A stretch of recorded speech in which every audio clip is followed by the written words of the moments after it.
Bismillahirrohmanirrohim. Assalamualaikum warahmatullahi wabarakatuh. Mengenal Allah itu wajib. Kuntu kanzan mahfiyan fa, arotu an urofa fa holaktul holak likai urof. Aku adalah khazanah tersembunyi. Aku berkehendak untuk dikenal, maka ku ciptakan makhluk sehingga denganku mereka mengenalku. Tujuan penciptaan makhluk ialah agar makhluk mengenal penciptanya. Jadi, Allah utamanya berkehendak untuk dikenali. Allah tidak membutuhkan ibadah kita sama sekali, terlebih lagi apabila kita tidak mengenal apa siapa bagaimana yang disebut Tuhan itu. Apa sebab? Sebab seisi langit bumi tidak menyembahnya pun. Allah tetaplah Tuhan. Ad-dinul akli. Apalagi jelas, setiap yang bersifat membutuhkan, pasti bukan Tuhan. Ad-dinul akli. Tapi bukannya memikirkan Allah itu dilarang. Betul. Tapi mengenal Allah itu wajib. Maksudnya, kita wajib mengenal apa siapa bagaimana Allah itu, sampai kita paham dan sadar bahwa yang disebut Tuhan itu, tidak bisa dipikir-pikir, tidak bisa dirasa-rasa, bahkan tidak bisa disebut.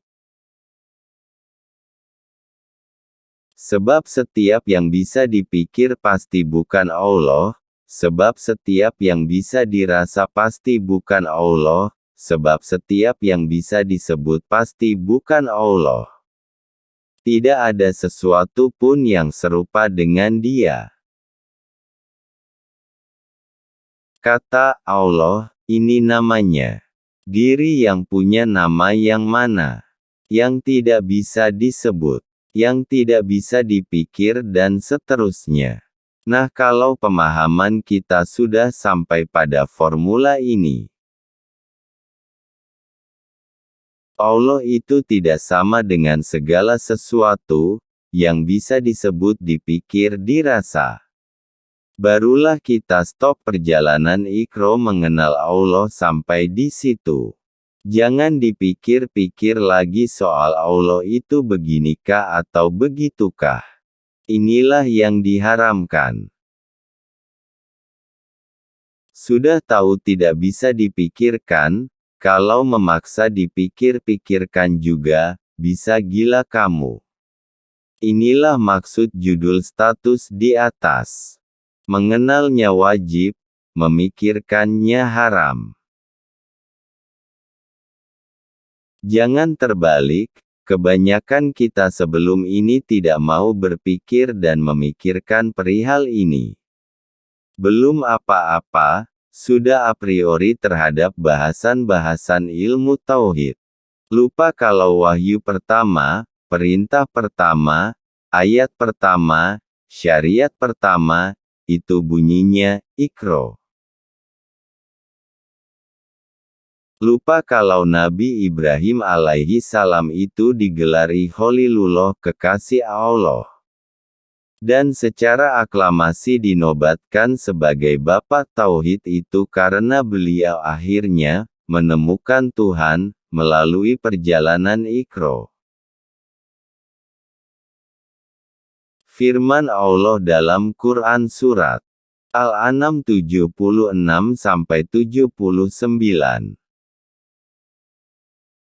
76. Ketika malam telah gelap, dia melihat sebuah bintang, lalu dia berkata, inilah Tuhanku, tetapi tatkala bintang itu tenggelam, dia berkata, saya tidak suka kepada yang tenggelam. 77. Kemudian tatkala dia melihat bulan terbit dia berkata, inilah Tuhanku. Tetapi setelah bulan itu terbenam, Dia berkata, sesungguhnya jika Tuhanku tidak memberi petunjuk kepadaku, pastilah aku termasuk orang yang sesat. 78. Kemudian tatkala ia melihat matahari terbit, dia berkata, inilah Tuhanku, ini yang lebih besar. Maka tatkala matahari itu terbenam, dia berkata, hai kaumku, sesungguhnya aku berlepas diri dari apa yang kamu persekutukan. 79.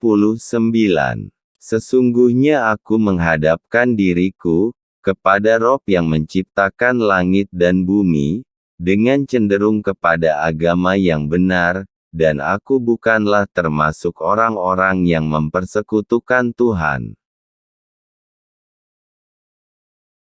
Inilah yang banyak dilalaikan ulama masa kini dalam dakwahnya. Lebih banyak bicara soal hukum dan akhlak, sedangkan pengenalan tentang Allah sering diabaikan. Padahal Awaluddin Marifatullah. Padahal kalau pahaman tauhid sudah mantap, pemahaman umat soal hukum dan akhlak pun bisa lebih paripurna. Ulamanya lalai, sehingga umat terlebih lalai. Islam itu dibangun dengan usuluddin, yaitu usul tauhid dan usul fikih.